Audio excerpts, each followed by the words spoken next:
Hello Professor, this is my recording for CST256 for my login and register page, milestone 1. It's really simple here. It's going to be a really short recording. Just a simple hello page, href to login and register, also on the nav bar up here. So we'll go through this way.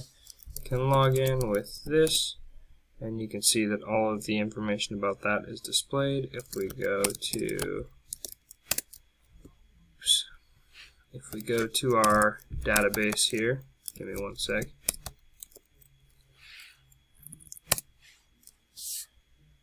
And give it a second to load, of course. And we go into this here. We've got users, and you can see, where are they? Admin right there, and that's all the information that we're getting. But if I wanted to log in as this guy, we go here, we go reg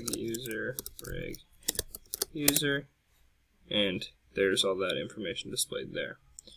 To go ahead and register, we'll just go as test, make testy, test at AOL.com.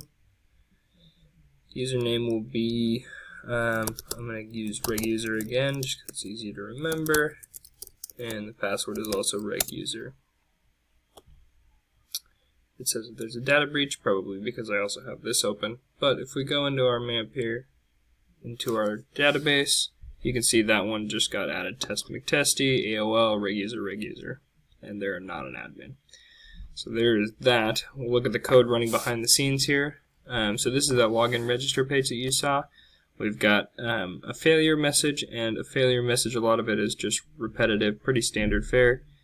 And then a post method with a routing to a /login route, which we'll look at in a second, and this one routes to /register.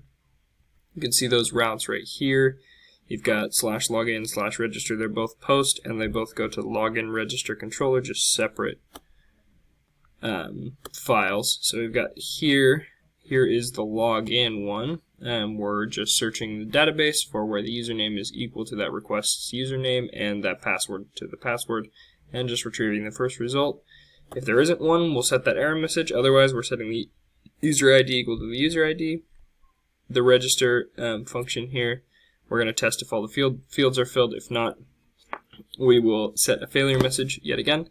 And then if the password is not equal to the password confirmation, then we also set a failure message. Down here, we're creating a new user. We're inputting all of this information into that model, and then saving that model to that database. Here, we're selecting that model yet again from the database. I'm sure there's a simpler way to do this, but this is the way I did it. We're selecting it from the database there, and then setting the user ID equal to that ID, and then redirecting with the first name and last name.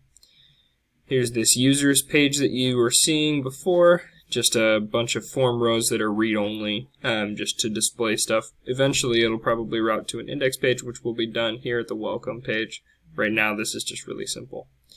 And then here is my layout form. So we've got making that header so that everything has the same header, and then it's yielding to that content there, which you can see we do right here. Oops, not that one, sorry.